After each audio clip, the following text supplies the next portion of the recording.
Friends, नमस्कार। आशा करती हूँ आप लोग अच्छे होंगे और खुश भी होंगे।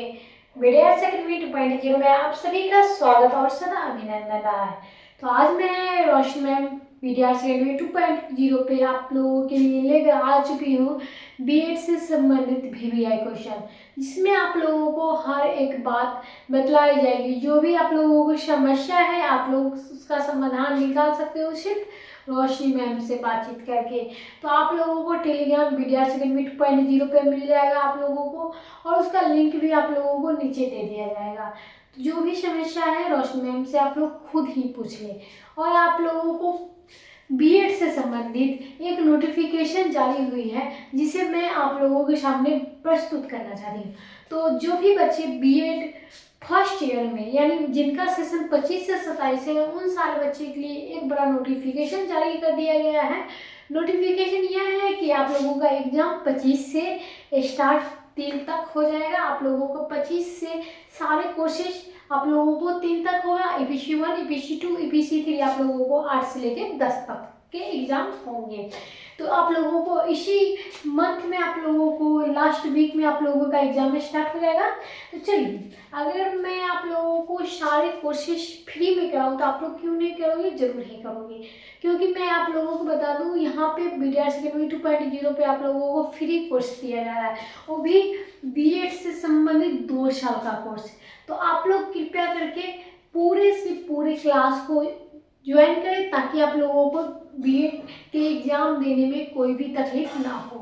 चलिए, बिहार की कोई भी यूनिवर्सिटी से अगर आप बीएड कर रहे हैं, तो जिनका सेशन 25 से 27 है, तो उन सारे बच्चों के लिए यहाँ पे रोशनी मैम लेकर आ चुकी है बीएड से संबंधित वीवीआई कोर्सेज। आप लोगों को पीडीएफ चाहिए तो पीडीएफ भी आप लोगों के पास पहुँच जाएगी। चलिए, हम लोग ज़्यादा देर नहीं लगाएंगे। क्लास आज 7 आप लोगों का स्टार्ट हो चुका है। आप लोगों का ईपीसी 3, ये जो ईपीसी 1, ईपीसी 2, ईपीसी 3 जो एग्जाम में होंगे वो प्रैक्टिकल तौर पे होते हैं। ये आप लोगों को एग्जाम में भी होंगे। ये आप लोगों को 50 या 20 के आसपास में आप लोगों का नंबर रहने वाला है। आप लोगों को अलग अलग तरीके से हर एक सब्जेक्ट का मार्क्स रहने वाला है। तो आप लोगों को कोर्स होंगे, उसमें आप लोगों को 3 ऐसे कोर्स हैं जो आप लोगों को 80+ मार्क्स उसमें मिलेंगे। लेकिन जो उससे नीचे 5वां, 6ठा, 7वां ये जो कोर्सेज है आप लोगों को 50 मार्क्स के होंगे। चलिए, ये सारी जानकारी आप लोगों के लिए अलग वीडियो बना दूंगी, लेकिन इससे पहले आप लोगों को यहाँ पे चलती हूँ। तो आज का क्वेश्चन क्या है? तो आप लोगों को आज का क्वेश्चन है क्रिटिकल अंडरस्टैंडिंग ऑफ आईसीटी में सूचना एवं संप्रेषण की तकनीकी में संरचनात्मक समझ में। आप लोगों का आज एक क्वेश्चन रहने वाला है। तो आज क्वेश्चन क्या रहे? नई सूचना प्रौद्योगिकी की अवधारणा क्षेत्र में विकास एवं संसाधन बताइए। तो आज आप लोगों का ये क्वेश्चन है। आप लोग कृपया करके वीडियो अकेडमी 2.0 को क्या करें? फॉलो कर लें, ताकि आप लोगों को कोई भी नोटिफिकेशन जारी हो आप लोगों के पास तुरंत ही पहुंचे। चलिए, किसी भी क्वेश्चन का उत्तर हम लोग इस प्रकार से देते हैं। आप लोगों को अच्छा लगा तो कमेंट करिए, नहीं अच्छा लगे तो आप लोग लाइक करें, डिसलाइक करें, इससे कोई मतलब नहीं। आप लोग अपनी समस्याएं हमारे सामने प्रस्तुत करेंगे, वही हम लोगों के लिए बहुत बड़ी बात है। चलिए, यहाँ पे क्या है? तो यहाँ पे क्वेश्चन क्या था आप लोगों को? तो नई सूचना प्रौद्योगिकी को अवधारणा क्षेत्र में विकास एवं संसाधन बताइए। चलिए, क्या है नई सूचना प्रौद्योगिकी की अवधारणा? क्या होती है? Concept of new information technology, यानी नई सूचना प्रौद्योगिकी के बारे में हमारे जीवन की क्रांतिकारी परिवर्तन किए जाए, जिसमें व्यवसायिक लेन देन और गणनाई एवं पत्रकारिता व मीडिया के क्षेत्र में समस्त कार्यवाही वर्तमान में कंप्यूटर से द्वारा संचालित किए जाने लगी है, और व्यापारी, छात्र, व्यक्ति, उद्यमी, जन सामान्य और कंप्यूटर को अपना रहे हैं। आज स्कूल को लेकर महाविद्यालय तक करियर के हर क्षेत्र में, जैसे इंजीनियर, मेडिकल, अकाउंटेंसी, पत्रकारिता आदि, कंप्यूटर में नवीन सूचना प्रौद्योगिकी की बोलाबोल है, और इलेक्ट्रॉनिक स्वरूप में सूचना का आदान प्रदान एवं ग्रहणों का प्रारंभिक रूप से कागज का आधारित प्रक्रिया के बजाय सस्ता व व्यापक बैठता है, और इलेक्ट्रॉनिक के जा सकते हैं। और इन माध्यम से क्या होता है, प्रचुरता व समग्रता के देखते हुए लोग वर्तमान में स्तर पर सूचना प्रौद्योगिकी में अपना रहे हैं। इससे क्या होता है, वर्तमान में कानूनी तौर पर अधिकृत साझे के रूप में हस्ताक्षरित कागजी आधार पे बतौर सबूत प्राथमिकता रूप में लिया जाता है, और इलेक्ट्रॉनिक स्वरूप में यह प्राकृतिक तौर पर संभव करने में उद्देश्य से सरकार के सम्मुख नवीन सूचना प्रौद्योगिकी बिल 1999 में संसद के प्रस्तुत किया गया है, जो कि वर्तमान युग में नवीनतम की गति में लिए जो समाज में जागरूकता है। इसीलिए इलेक्ट्रॉनिक स्वरूप में क्या होता है, साक्ष्य में ई-कॉमर्स की गति देने के लिए सरकारी तौर पर प्रावधानों में सूचित किया जाता है कि आने वाले समय में सूचना की प्रगति के साथ साथ प्रत्येक व्यक्ति लाभान्वित हो ही साथ के विश्व में बदलते हुए मानकों को भी अपने पूरी तरह समाज पूर्ण स्वरूप में ला सके। इसीलिए क्या किया गया, तो हमारी नई सूचना को प्रौद्योगिकी की अवधारणाओं को बतलाई गई है। अब क्या है, इसी अवधारणा में चलते हैं नवीन सूचना के प्रौद्योगिकी एक्ट 2000 अस्तित्व में, जिसे 17 अक्टूबर 2000 में लागू किया गया था। किसे, तो प्रौद्योगिकी एक्ट अस्तित्व में आया था कब, तो 17 अक्टूबर 2000 को लागू किया गया था। सूचना प्रौद्योगिकी के क्या है, फील्ड्स ऑफ इंफॉर्मेशन टेक्नोलॉजी, ये क्या होती है, तो ये प्रौद्योगिकी सूचना में बहुत ही व्यापक है। लगभग प्रत्येक क्षेत्र में प्रत्यक्ष अप्रत्यक्ष रूप से यह जुड़ा हुआ है। फिर भी जिन प्रावधानों में साथ प्रचलित होकर कार्य करता है उससे क्या कहते हैं, इस प्रकार से व्याख्या की गई है, जो आप लोगों को एक 1 by 1 बताया गया है। क्या है, बैकिंग, दूसरा क्या है, प्रिंटेड, तीसरा क्या है, जनसंचार, चौथा क्या है, मीडिया, पांचवा क्या है, इंटरनेट, छठा क्या है, साइबर कैफ, और सातवां क्या है, ई कॉमर्स, आठवां क्या है, आप लोगों को अन्य संबंधित क्षेत्र यानी अदर रिलेटेड फील्ड्स। ये जो सारी जो है ये किसकी है, तो ये है आप लोगों को सूचना प्रौद्योगिकी की जो पार्टी है। इसमें मूल रूप से सुविधा उपयुक्त होती है और 3 प्रमुख खंड है, विभक्त कर सकते हैं। 3 इसमें भी सूचना प्रौद्योगिकी के 3 भागों में भी प्रमुख खंडों में भी विभक्त किया गया है। वो क्या है, संचार, दूसरा क्या है, कंप्यूटर्स, तीसरा क्या है, नेटवर्किंग।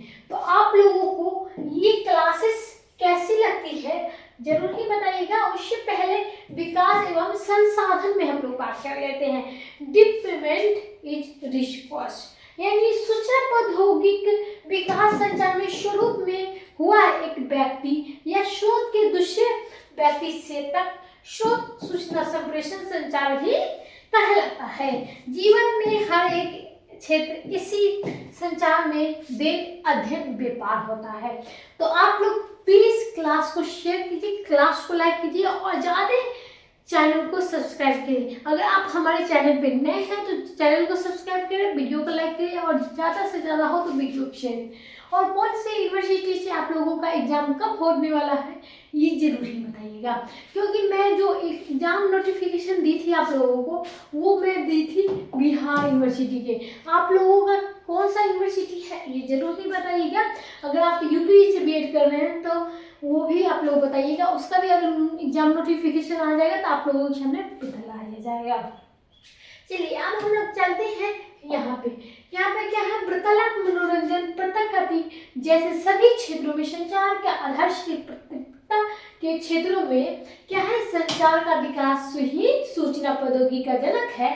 और कंप्यूटर से आने वाले बाद भी क्या होता है, तो अभिनय माध्यम हमारे हाथ लगा और कंप्यूटर में यह स्वरूप न केवल उपयोगी है बल्कि ये प्रभावी भी है। और कंप्यूटर्स में अनेक तक उपयोग में सूचना प्रौद्योगिकी का विकास हुआ है और विकास के साथ साथ संशोधन के दौर पर भी नेटवर्किंग ने एक नया आयाम दिया है और विभिन्न डिवाइस जो आपस में एक दूसरे से जुड़े हो और समूह में नेटवर्क कहलाना। उदाहरण के तौर पर आप लोगों को कुछ बातें बतलाई गई है, कुछ बातें समझाई जाएगी। जिसमें पहला पॉइंट क्या है, टेलीफोन नेटवर्क, दूसरा क्या है, उपग्रह नेटवर्क, तीसरा क्या है, रेडियो नेटवर्क, और चौथा क्या है, दूरदर्शन नेटवर्क, और पांचवा क्या है, केबल नेटवर्क, और छठा क्या है, कंप्यूटर नेटवर्क। तो नेटवर्किंग के स्रोत में संप्रेषण के बेहतर बनता है। अब मुख्य प्रश्न उभरता है कि कंप्यूटर में नेटवर्किंग सूचना प्रौद्योगिकी का विकास व संशोधन हेतु क्यों आवश्यकता है। ये आप लोगों के मन में भी ये क्वेश्चन चल रहा होगा कि नेटवर्किंग के स्रोत में संप्रेषण क्या कंप्यूटर की नेटवर्किंग सूचना में प्रौद्योगिकी की व संशोधन हेतु क्यों आवश्यकता है। इसका सीधा समाधान यह है कि यह दूरी लगाता है और समय बंधनों को तोड़ती है। दूसरा क्या है, अन्य नेटवर्कों के मुकाबला यह सस्ता पड़ता है। तीसरी बात क्या है, सभी प्रकार के डाटा जैसे ऑडियो, वीडियो, चित्र, ग्राफ, सारणी आदि में संचार इसका संभव हो पाता है। दो व्यक्ति के बीच में जब संचार होती है तो एक व्यक्ति बोलता है और दूसरा व्यक्ति क्या करता है, सुनता है, और वह सूचना के प्रेषक सेंटर में जैसे सुना रहा है वह सूचना प्रताप रिसीवर